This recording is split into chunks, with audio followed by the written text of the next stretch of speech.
बिहार के भागलपुर जिले में एक जगह है जहां मां गंगा अपना रास्ता भूल जाती है। पूरे भारत में पूरब की ओर बहने वाली नदी सुल्तानगंज की चट्टानों से टकराकर अचानक उत्तर की ओर मुड़ जाती है, उल्टी धारा। और ठीक उसी मोड़ पर भोर के अंधेरे में एक लड़का कमर तक पानी में खड़ा है। वो दो पात्रों में वही उल्टी बहती मां गंगा का जल भर रहा है। पात्र सील होते हैं, बांस की डंडी के दोनों सिरों पर बंधते हैं और जिस पर वो डंडी उसके कंधे पर चढ़ती है उसी पर एक नियम शुरू हो जाता है। अब ये कांवड़ जमीन को नहीं छू सकती। आगे 105 किलोमीटर का रास्ता है, नंगे पैर। और अगर ये कांवड़ एक बार भी धरती से लग गई तो यात्रा वहीं खत्म, जल व्यर्थ, कसम टूट गई। अब एक ऐसी बात जो शायद आपको पहली बार पता चलेगी। ये नियम जिसे हर सावन करोड़ों लोग अपनी जान से ज्यादा संभालते हैं, किसी ग्रंथ में लिखा ही नहीं है। शिव पुराण में ऐसा कोई आदेश नहीं मिलता, रामायण में कोई विधान नहीं। जितने ग्रंथ खोजे गए हैं किसी में नहीं लिखा कि कांवड़ को जमीन से बचाओ। फिर भी करोड़ों कंधे इस नियम को ढो रहे हैं। आखिर क्यों? क्योंकि यह नियम है ही नहीं, ये एक शर्त है। वो शर्त जो स्वयं महादेव ने त्रेता युग में अपने सबसे शक्तिशाली भक्त के सामने रखी थी। और वो भक्त था लंकापति रावण। जी हाँ, वही रावण जिसका पुतला आप हर दशहरे पर जलाते हैं। कथाएं कहती हैं कि धरती की पहली कांवड़ उसी के कंधे पर थे और वो अपनी यात्रा पूरी नहीं कर पाया। उसे एक अधूरी यात्रा में 3 सवाल दबे थे। वो शर्त क्या थी जिसे तोड़वाने के लिए पूरे स्वर्ग ने षड्यंत्र रचा? देवघर के जंगल में उस शाम ऐसा क्या हुआ कि रावण के अंगूठे का निशान आज भी वैद्यनाथ के शिवलिंग पर बताया जाता है? और वो चरवाहा लड़का कौन था जिसकी वजह से रावण मारा और जिसका अपना मंदिर आज भी वहीं देवघर में खड़ा है? और ये कोई पुरानी कथा भर नहीं है। हर सावन ये कहानी फिर जीवित हो उठती है जब वही यात्रा करोड़ों कंधों पर सड़कों पर उतरती है। पहली कांवड़ से लेकर बैद्यनाथ धाम की उस शाम तक आज हम कांवड़ यात्रा के हर रहस्य से पर्दा उठाएंगे। अगर आप सोचते हैं कि आप इस यात्रा को जानते हैं तो अपनी सांसें थाम लीजिए। पर सबसे पहले वो सवाल जो हर कांवड़ की जड़ में है, भगवान शिव पर जल ही क्यों? लोक मान्यता कहती है कि सावन के महीने में ही समुद्र मंथन से हलाहल विष निकला था और सृष्टि को बचाने के लिए महादेव ने वो विष स्वयं पी लिया। विष कंठ में ठहर गया, कंठ नीला पड़ गया और भगवान शिव नीलकंठ कहलाए। कहते हैं उसी जलन को शांत करने के लिए देवताओं ने पहली बार भगवान शिव पर गंगा जल चढ़ाया था। इसीलिए सावन भगवान शिव का महीना है और इसीलिए हर कांवड़िया आज भी वही काम कर रहा है, अपने महादेव की को पुरानी जगह पर अपने हिस्से की ठंडक रखना। आगे बढ़ने से पहले हमारे चैनल को सब्सक्राइब कर लीजिए और कमेंट में पूरी श्रद्धा से लिखिए बोल बम, क्योंकि अब हम आपको उस यात्रा के भीतर ले चलेंगे जो आज धरती का सबसे बड़ा पैदल आयोजन बन चुकी है और जिसके नियम सुनकर आपके रोंगटे खड़े हो जाएंगे। सबसे पहले ये समझिए कि जिसे हम एक यात्रा कहते हैं वो असल में 2 अलग अलग यात्राएं हैं, एक पश्चिम की, एक पूरब की। पश्चिम में हरिद्वार से जल उठता है और मेरठ, मुजफ्फरनगर, बागपत, दिल्ली और हरियाणा की हजारों दिशाओं में बिखर जाता है। हर कांवड़िया अपने अपने शिवालय की ओर। ये वो सैलाब है जिसके लिए पूरे हाईवे बंद करने पड़ते हैं। और पूरब में है वो रास्ता जहां से यह पूरी परंपरा शुरू हुई मानी जाती है। सुल्तानगंज की उत्तर वाहिनी मां गंगा से देवघर के बैद्यनाथ धाम तक ठीक 105 किलोमीटर। रास्ते के पड़ाव भी ऐसे नामों वाले जैसे किसी कथा के अध्याय में सुइयां पहाड़, जलेबिया मोड़, भूत बंगला। 4 से 5 दिन, रोज 20 से 25 किलोमीटर नंगे पैर। सावन भर यह रास्ता एक चलता फिरता शहर बन जाता है। श्रावणी मेला, रास्ते भर सेवा शिविर जहां अनजान लोग कांवड़ियों के पैर धोते हैं। यहाँ कोई किसी का नाम नहीं जानता, फिर भी कोई अजनबी नहीं है। अब इस यात्रा का आकार सुनिए। अकेले 2024 में अकेले हरिद्वार से जल लेकर लौटने वालों का सरकारी अनुमान था 4.5 करोड़। यानी कनाडा जैसे पूरे देश की आबादी से भी ज्यादा लोग एक ही महीने में एक ही घाट से। समाचार रिपोर्टें बताती हैं कि इस एक महीने में करीब 1000 करोड़ का कारोबार सिर्फ रास्तों पर होता है और वो पैसा सीधे ठेले वालों और ढाबों की जेब में जाता है। और इस सैलाब को संभालने के लिए राज्य एक पूरी मशीन खड़ी करते हैं। हाल की एक यात्रा में उत्तर प्रदेश ने करीब 29,500 सीसीटीवी कैमरे लगाए, 395 ड्रोन आसमान में उड़ाए और अकेले महिला पुलिसकर्मी ही 10,000 से ज्यादा तैनात की। पर असली रहस्य इस भीड़ में नहीं है, असली रहस्य नियमों में है। जल भरने से पहले संकल्प लिया जाता है, पूरी यात्रा नंगे पैर, चमड़े की कोई चीज शरीर पर नहीं, भोजन में सिर्फ सात्विक फलाहार, ब्रह्मचर्य का पालन और स्नान के बिना कांवड़ को छूना तक मना। और रास्ते पर सबसे आम पुकार एक ही है, बम भोला। डॉक्टर हो या मजदूर, यहां ज्यादातर लोग एक दूसरे को इसी नाम से बुलाते हैं। नाम मिट जाता है, हैसियत मिट जाती है, बचता है सिर्फ एक शिव भक्त। पर सबसे कठोर नियम वही है जिसे हमने शुरुआत की थी। कांवड़ जमीन को नहीं छू सकती। थकान में उसे पेड़ की डाल या ऊंचे स्टैंड पर टांगा जाता है, और अगर कांवड़िए को पल भर के लिए भी हटना पड़े तो कोई साथी उसे थामे खड़ा रहता है। इसीलिए सख्त कांवड़िए यह यात्रा अकेले नहीं करते, 2-3 साथी और एक साझा कसम। शिविरों में इस नियम का पूरा नृत्य दिखता है। थका हुआ कांवड़िया धीरे से डंडी उतारता है और साथी तब तक नजरें नहीं हटाता जब तक कांवड़ स्टैंड पर टंग नहीं जाते। कंधे से बोझ उतर जाता है, चेहरे से नहीं, क्योंकि विश्राम में भी व्रत जागता रहता है। और फिर इस तपस्या की अपनी सीढ़ियां हैं। सबसे पहली सामान्य कांवड़, जिसमें विश्राम के समय कांवड़ ऊंचे स्टैंड पर टांगी जा सकती है। उससे कठोर खड़ी कांवड़, जो रुकना नहीं चाहते, हर पल या तो कंधे पर या साथी के हाथों में। कुछ परंपराएं इससे भी कठोर एक रूप गिनाती है, बैठी कांवड़, जिसमें कहते हैं कि जल भरने से अभिषेक तक कांवड़ उसी एक भक्त के हाथों में रहती है। और सबसे कठिन दांडी कांवड़, भक्त चलता ही नहीं, जमीन पर लेटकर अपने शरीर की लंबाई से रास्ता नापता है, दंडवत दर दंडवत हफ्तों में। पर इन सबसे अलग एक रूप है जो रात के हाईवे पर दिखता है, डाक कांवड़। ये चलती नहीं, दौड़ती है, नौजवानों की टोली रिले की तरह। एक धावक थकता है तो दौड़ते दौड़ते ही डंडी दूसरे कंधे पर सरक जाती है। रफ्तार एक पल के लिए नहीं रुकती और नियम कठोर है। सुल्तानगंज से चल उठा तो 24 घंटे के भीतर देवघर में अभिषेक हो जाना चाहिए। देर हुई तो यात्रा अधूरी मानी जाती है। सोचिए वो दृश्य, शिवरात्रि से पहले की रात, अंधेरे हाईवे पर ढोल की थाप, हेडलाइटों की रोशनी में भीगे हुए थके हुए लड़के जिनके पैर जवाब दे रहे हैं, पर कांवड़ दौड़ रही है, क्योंकि कसम में लिखा है कि थकान रुकने का कारण नहीं हो सकती। और कमेंट में लिखना ना भूलें, बोल लो। अब उस सवाल का समय है जो इस परंपरा की जड़ में दबा है। धरती पर सबसे पहली कांवड़ किसने उठाया?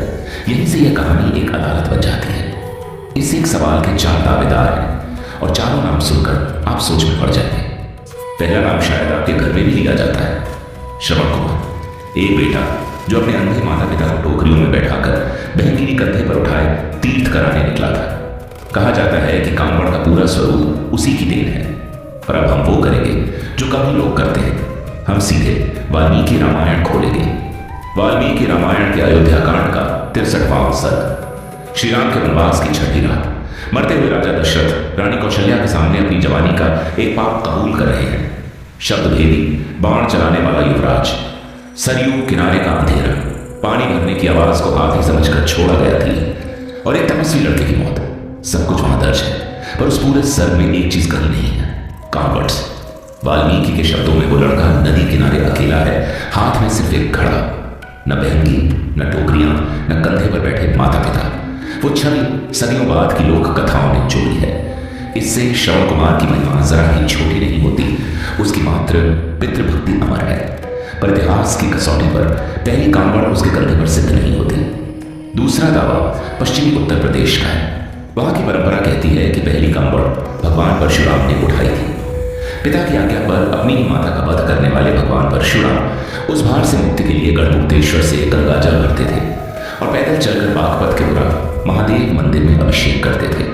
आज भी पश्चिमी उत्तर प्रदेश के लाखों कांवड़िए उसी रास्ते पर चलते हैं। हालांकि यह कथा किसी पुराण में नहीं, क्षेत्र की जीवित परंपरा में दर्ज है।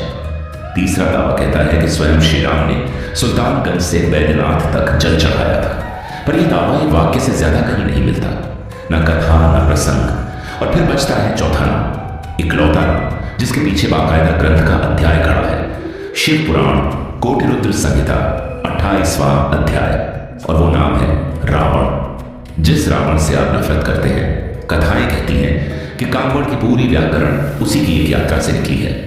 तो चलिए अब उस अध्याय के भीतर चलते हैं। त्रेता युग में उस तपस्या के पास जिसने स्वर्ग की नींद हिला दी थी, रावण की सबसे बड़ी इच्छा थी लंका को अजेय बनाना, और वो जानता था कि इसका एक ही रास्ता है, महादेव स्वयं लंका में विराजे। वो पहले कैलाश गया, वहीं घोर तप किया, पर भगवान शिव नहीं पसीजे, क्योंकि वो उस भक्ति के भीतर बैठी महत्वाकांक्षा को देख रहे थे। तब रावण हिमालय की दक्षिण ढलानों पर उतरा और उसने वो तपस्या शुरू की जिसका वर्णन सुनकर आज भी रोंगटे खड़े हो जाते हैं।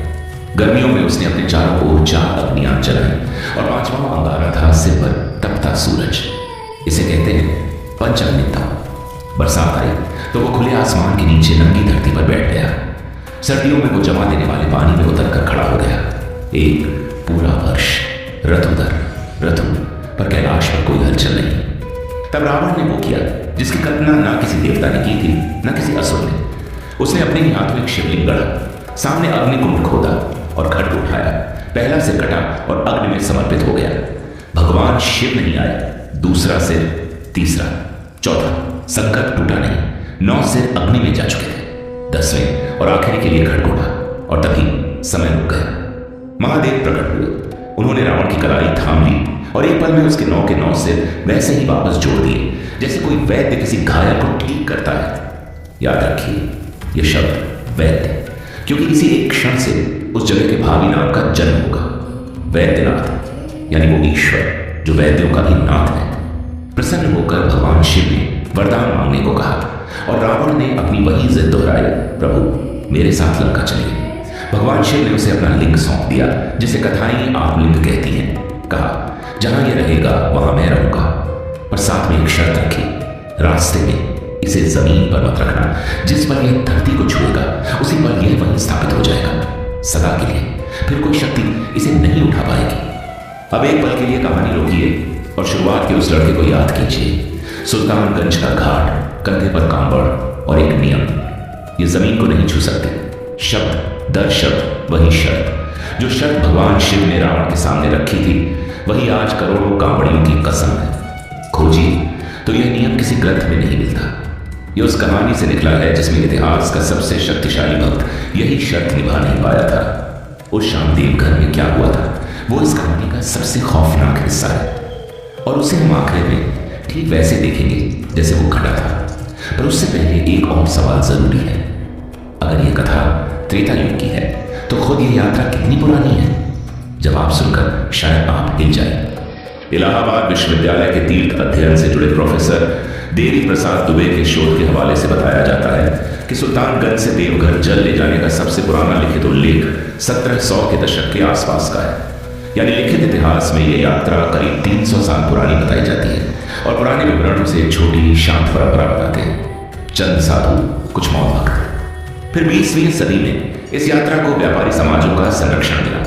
रास्तों पर सेवा शिविर लगने लगे, सड़कें बेहतर हुई, और 1980 के दशक के बाद यह परंपरा एक विस्फोट में बदल गई। जो यात्रा कभी मुट्ठी भर साधुओं की थी वो आज करोड़ों की है। कथा त्रेता युग की है, पर यह महासागर हमारी ही पीढ़ियों में उमड़ा है, और इतिहास यहाँ एक परत और खोलता है।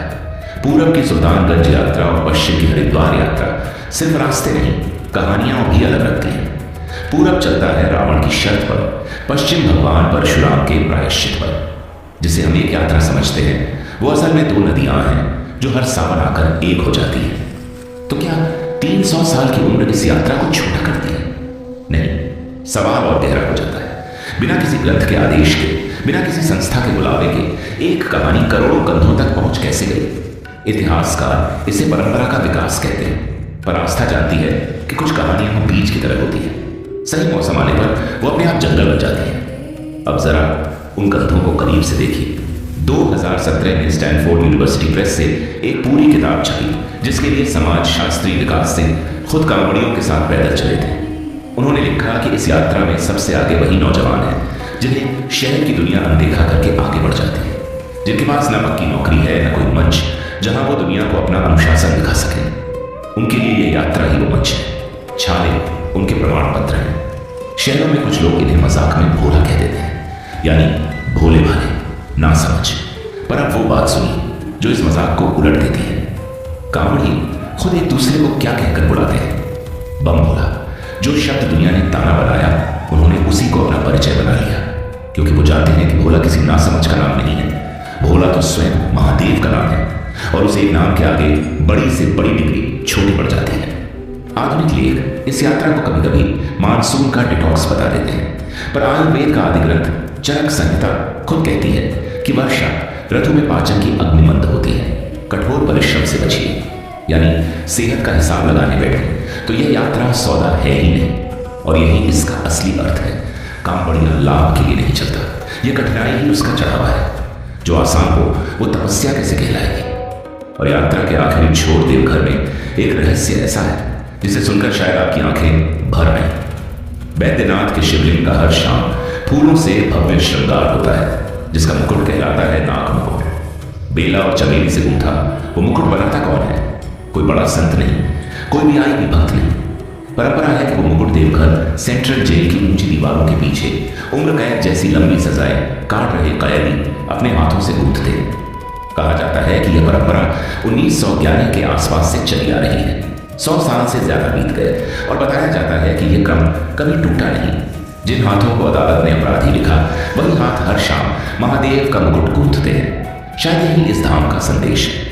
जहां रावण तक को तप करने का अधिकार था, वहां किसी के लिए भी द्वार बंद नहीं होता। अब उस कहानी को पूरा करने का समय है जिसे हमने आधे रास्ते रोका था। रावण कंधे पर आग उठाए लंका की ओर बढ़ रहा है और उधर स्वर्ग में त्राहिमाम मचा है। देवता जानते हैं कि अगर वो लिंग लंका पहुंच गया तो आगे चलकर श्री राम भी रावण को नहीं हरा पाएंगे। रामायण की पूरी कथा बदल जाएगी। इसीलिए उस दिन देवताओं ने वो किया जो उन्होंने पहले कभी नहीं किया था। उन्होंने महादेव के दिए वरदान के विरुद्ध योजना रची।